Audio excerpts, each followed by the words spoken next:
So today I will be interviewing Brandon Swisher for my Veterans History Project. So what was the age when you joined the military and what branch of the military were you in? I joined the United States Marine Corps at 25 years old.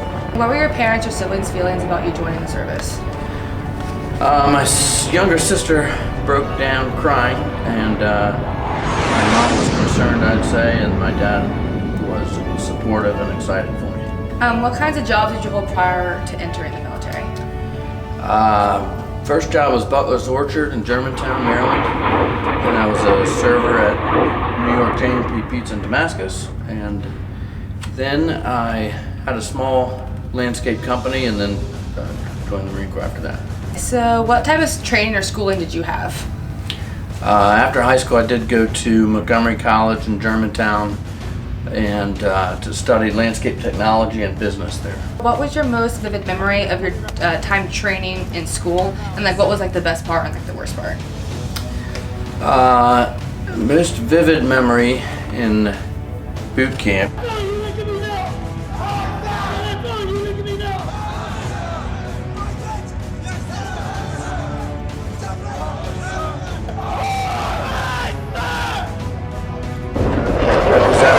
Sunday, marching back from church, and we had to go straight to the chow hall. It was pouring down rain, we were all wearing ponchos, marching in formation as we entered the chow hall. Bad, very bad. I asked the drill instructor that was passing by, he had to scream everything, so I said, drill instructor, this recruit has to make a head call. And he screamed back, does it look like there's any heads around here? And I was like,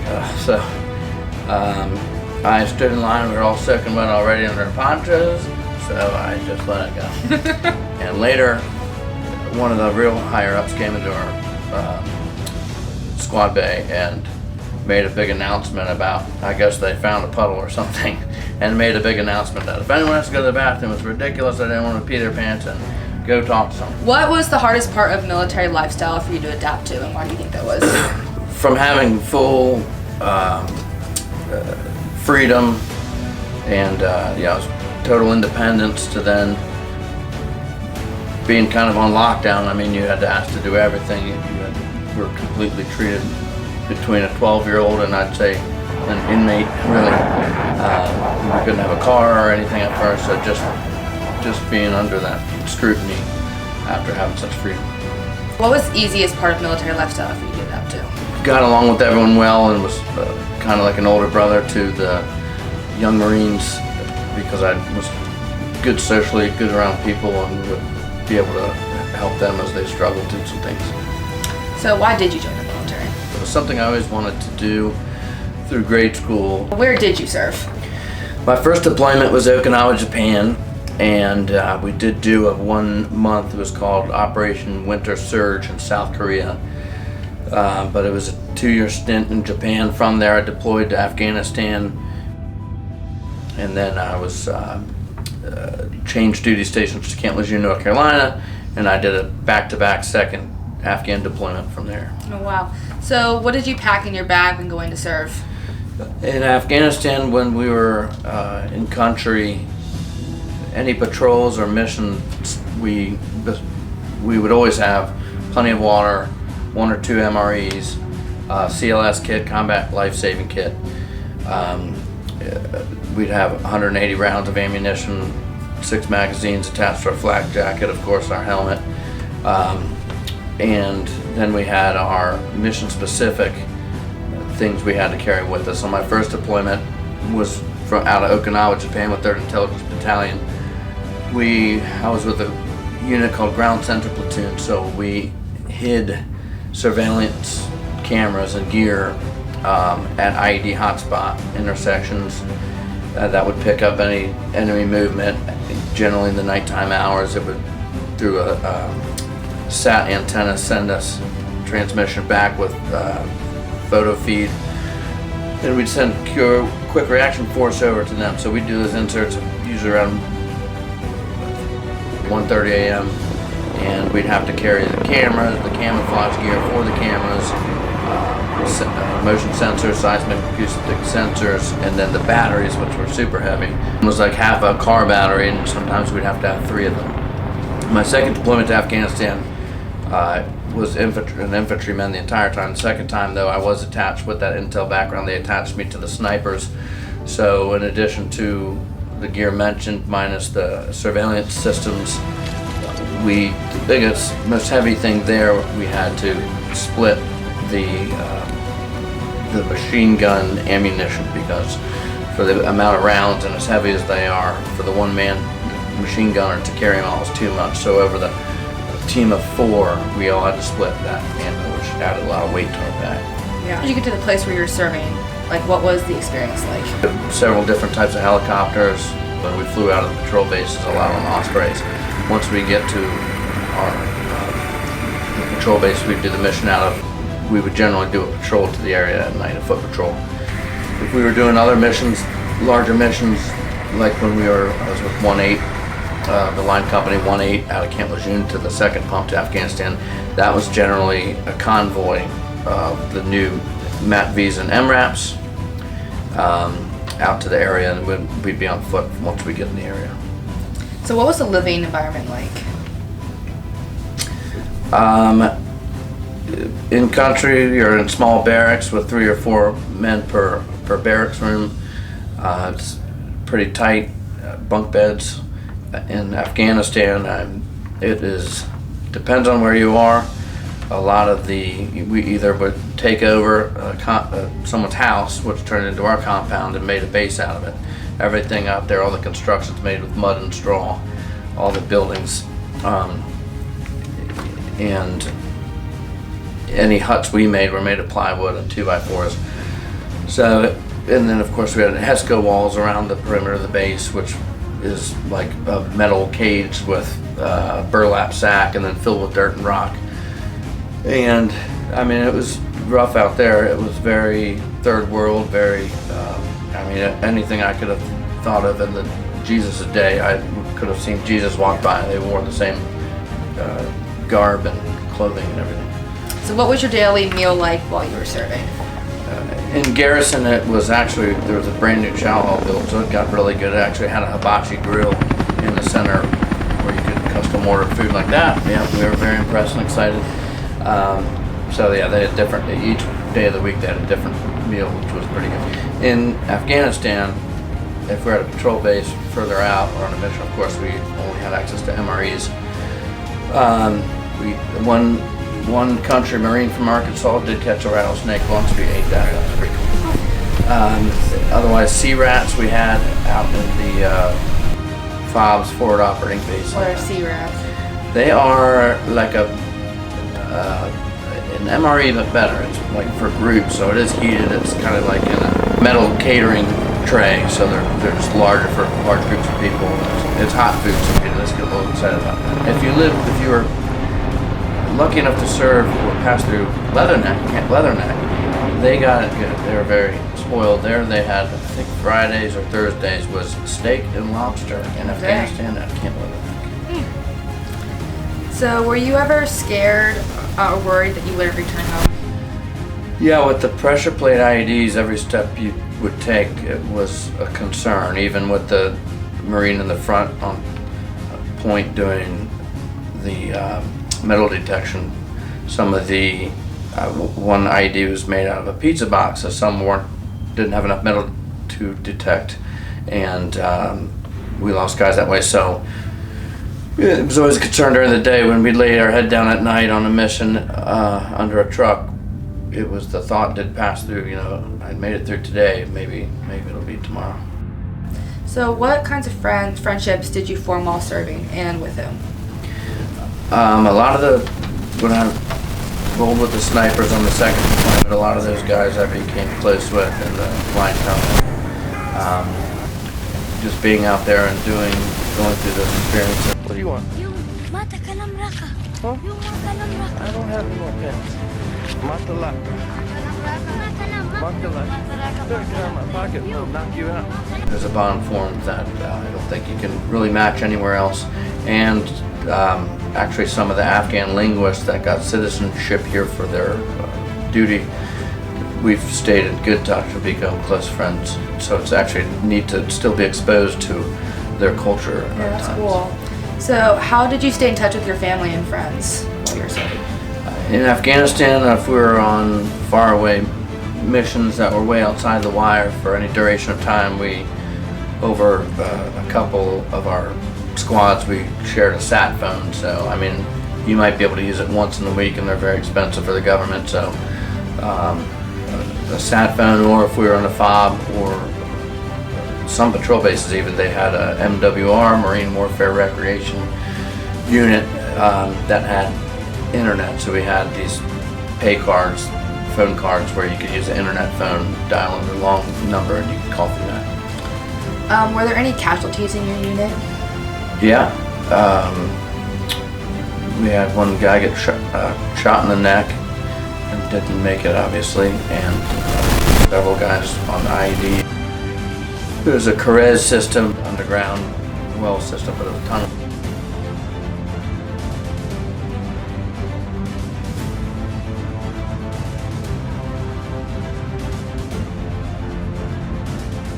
Taking fire out of one of these tunnels, find access to one side, and when they were coming out the other side, they had a pressure plate on the steps coming out.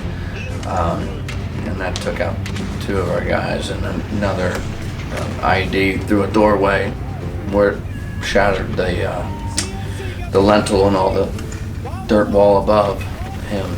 Do you recall the day service ended, and where were you when service ended? Yeah, it was Camp Lejeune, North Carolina, and I had to go through the long checkout process for medical and everything else. And yeah, vividly I remember driving off base and let out a holler in the car out of joy, just thinking there's no possible way this is the last time I'm driving through this gate back to freedom. Yeah. So how long did you serve for? It was just 5 years. And how did you readjust to civilian life?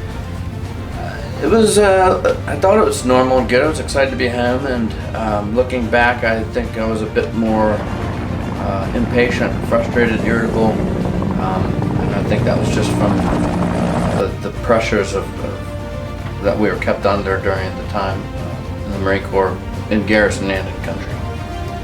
So, did you go back to work or go back to school?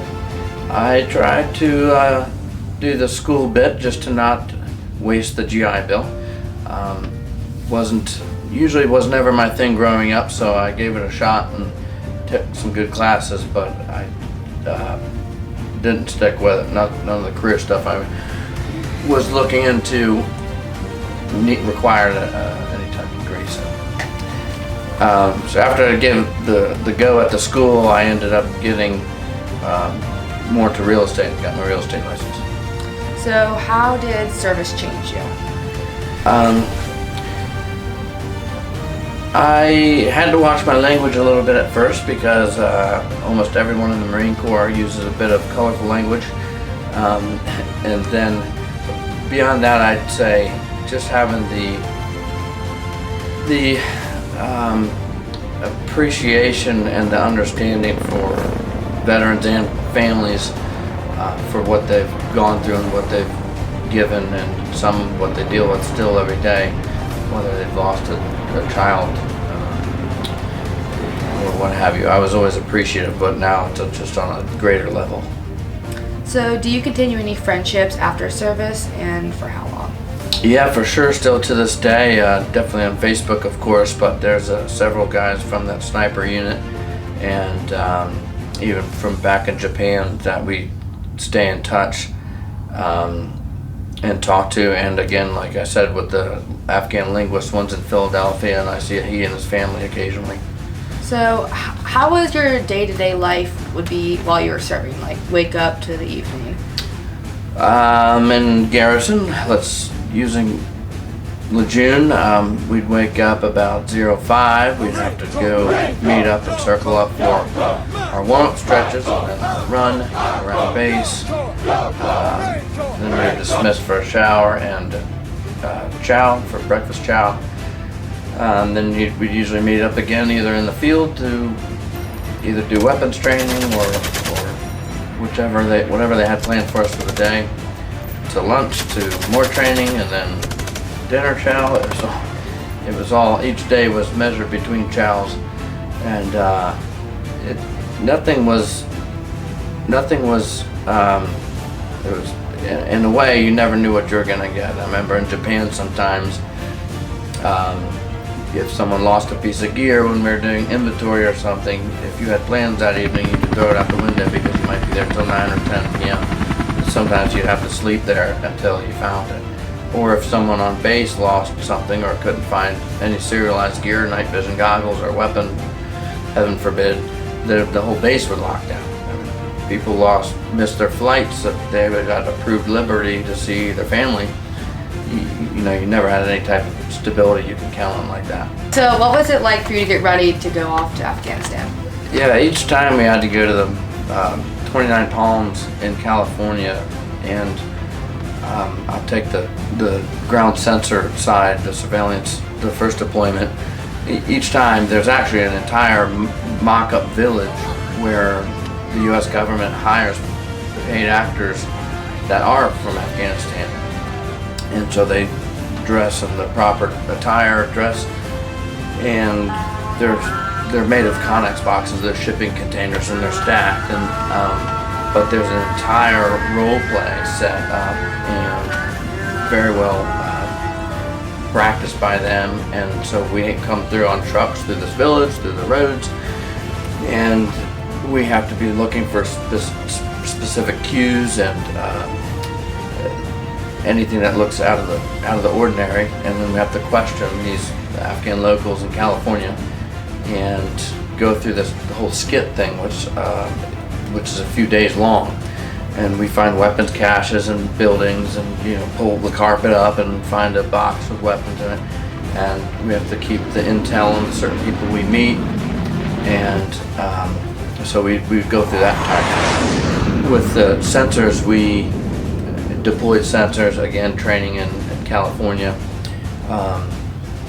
We would go to intersections at night and put a tarp over us, and we'd dig a hole and insert a camera, and then wet the moon dust, as we called it in Afghanistan, wet the dirt, make it mud, and then pack it in and put this honeycomb and spray paint and totally camouflage this camera, put in sensors, wires, bury the battery, camouflage the antenna that would send it back. So we did everything, as they say, train as you fight, then you'll fight as you trained. So we did everything that we did in Afghanistan beforehand, and that happened in 29 Palms in California. Mission you did in Afghanistan. Would you mind sharing an actual mission that you did in Afghanistan? Yeah, let's see.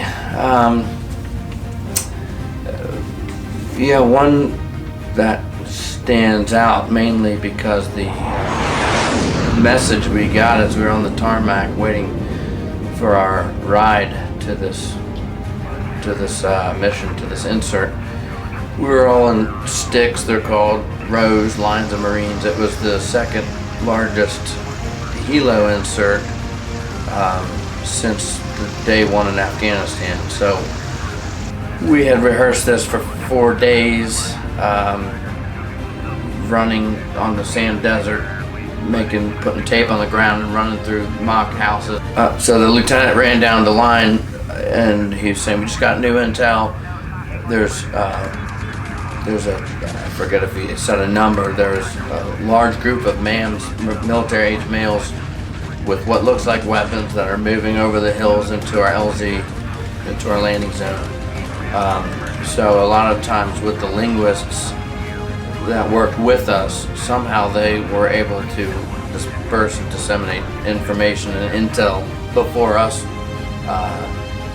lower ranked Marines, before we even found out. Somehow the linguists would find out and sometimes spread word it would get to the enemy fighter. So right as the birds are coming in, the ospreys are coming in, we get this message, and we had to load up and go. So we expected the worst. And as we landed, I could see out the back ramp that my friend's osprey, it didn't look right. It went down in a huff of dust, and you could barely see. It was like landed on this sharp angle, and we had to go, keep going according to the mission plan and the training.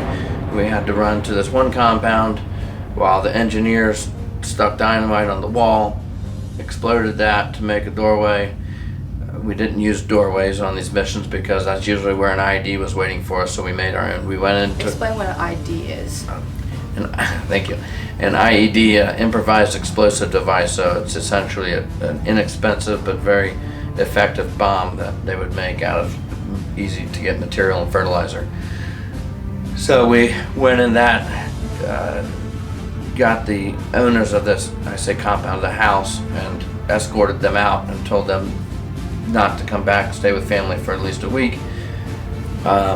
Meanwhile, we're getting the radio chatter on what happened to our friend's Osprey, which it had landed. They have two altitude sensors, and both were reading on the proper ground, but the one tire hit right on this cliff, so it was canted and it couldn't take off again, or it was too dangerous. They were afraid of what would happen. So the Marines were able to safely get off, but then they had to protect this U.S. asset because they're extremely expensive.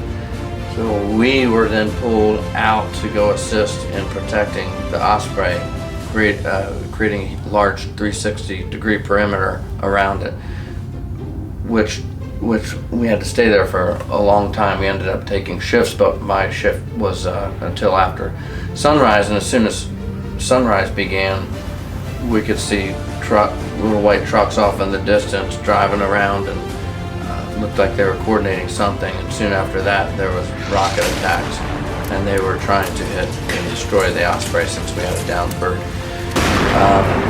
Then we ended up getting swapped out. Luckily, none hit us or the bird.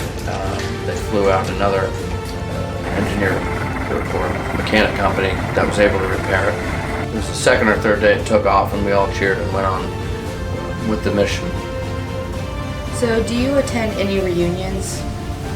I haven't yet. I have seen in person a lot of the Marines. One on a trip, I was in Colorado. Usually if I'm traveling through Memphis, Tennessee, if I'm traveling through, I'll hit up the Marines I know in that area and we'll meet up. There is one annual reunion, so to speak, that I want to get one of these years. I think it's out in Oklahoma, but it was with our Navy corpsman that passed through one of the IEDs I explained. And his mom tries to have as much as his unit out as possible. I haven't been able to make one yet, but I was in touch with her and some of the other Marines a lot last year, and I'm hoping that will align, that I can make that happen this year. So why did you choose to bring the Marine? Like, why didn't you choose any other ones to be in? I think Marine Corps is very good at marketing. Those posters and the videos and commercials of the sniper-looking guy in the ghillie suit with face paint coming out of the swamp at night with the rifle raised hit something with the core of me in my youth, and I would always stick with me. So, I figured if you wanted to be the toughest and to get a shot at having some experience in country and really serving out there, something that to me means a lot and would be impactful, I figured that would be the best shot I would have at getting to Afghanistan would be through the Marine Corps. Now, would you like to say anything or add anything that we haven't talked about yet? Yeah, I think we covered it. All right, well, thank you so much for meeting with me. Absolutely, thank you. Yeah. And my age, cell phone rings. And he picks up and the voice on the other end said, "Is this a good number to get a hold of General Amos?" And my age said, "It is." "And who's calling?" "The President of the United States." And he said, "Will you do me a favor?" He said, "Will you deliver two messages?" First one, he said, is tell the Marines thank you. Tell the Marines thank you. And I mentioned talking about our sailors as well. Tell the Marines thank you for their sacrifice. Tell the Marines thank you for being away from home. Thanks for being away from home. Thanks for doing what we do in Afghanistan. He's got a sense for the magnitude of what's happening in this country. He had just come back, had a very good visit, and he just said thank you. Thank you for your sacrifice. Will you deliver that message? And I said, "Mr. President, I'll be happy to." And then he said, will you tell them one more thing? Will you tell them that their commander-in-chief wishes a Merry Christmas.